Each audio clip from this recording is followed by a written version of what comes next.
Yes, thank you, Chair, and thanks to all the colleagues for their contributions and also for the pleasant cooperation in the team. I have to say a few things I would like to say. First of all, for me, a guiding principle is not so much ideology, but it's, on the one hand, treat people, treat human beings the way that you would want to be treated. And secondly, also remember people are no angels. So there need to be carrots and sticks.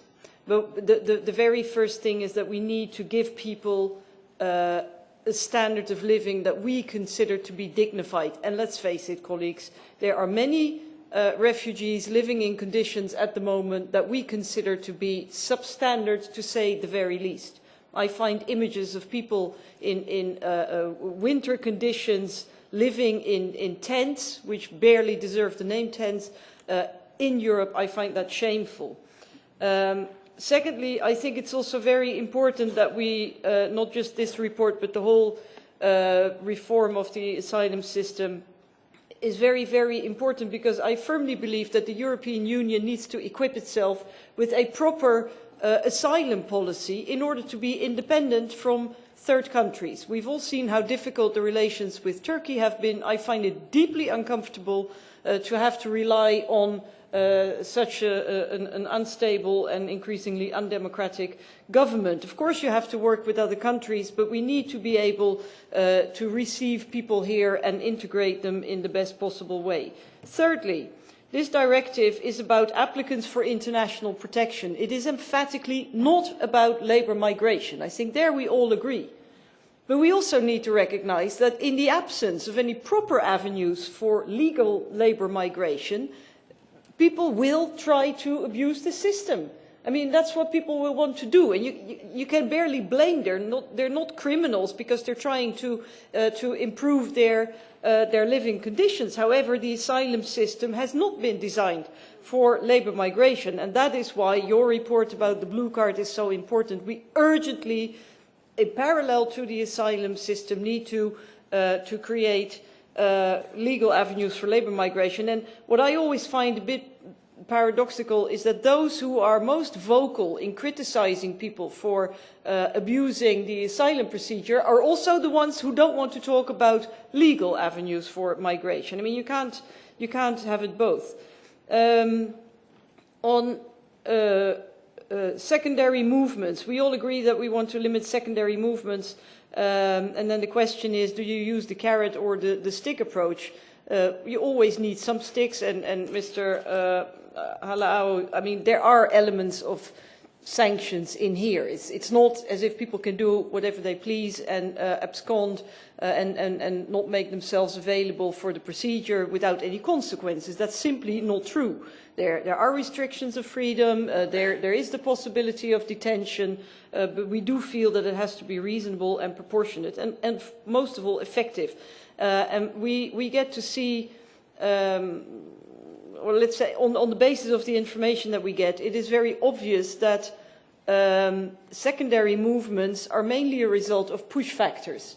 People who are living in terrible conditions are more likely to move to another country. It's not because they're pulled to a particular country. They just want to live somewhere where, you know, they can have a decent life. So if there's this race to the bottom in terms of reception conditions between member states, then all we are doing is actually encouraging the secondary movements, the very secondary movements we want to limit. One or two more issues on access to the labour market. That's clearly the most complicated issue, although I note that nearly all the political groups have tabled amendments which are shortening the period during which people have no access to the labour market. So at least we all agree on the direction. And I understand why people are uneasy about this. At the same time, I'd like to point out that even in those countries where people get immediate or very quick access to the labour market, where there are extensive programs for assisting people in finding jobs, I mean, the best results are 20% of asylum seekers find a job. You know, this is in the countries where they have the best results. So what are we talking about? People's chances or applicants' chances of finding a job are minimal. The hurdles are huge.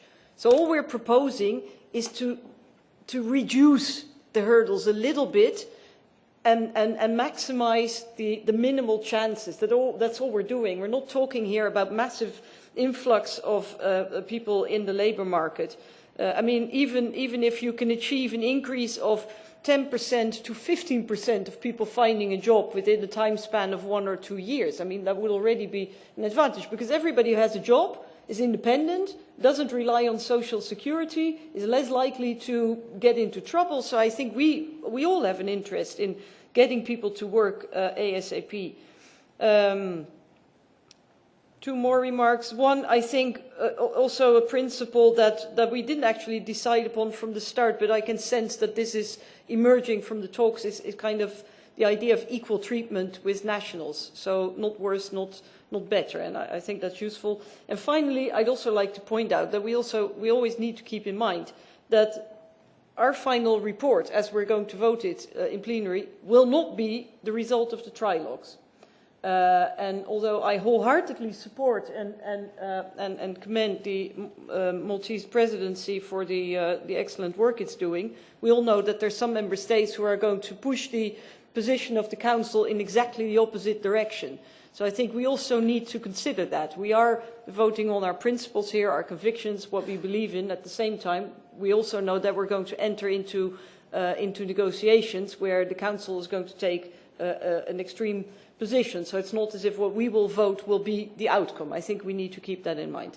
So we will have a further meeting in Strasbourg probably and finalise the package. I am confident that we can find agreement on really the bulk of the amendments and that we can prepare the vote. Thank you.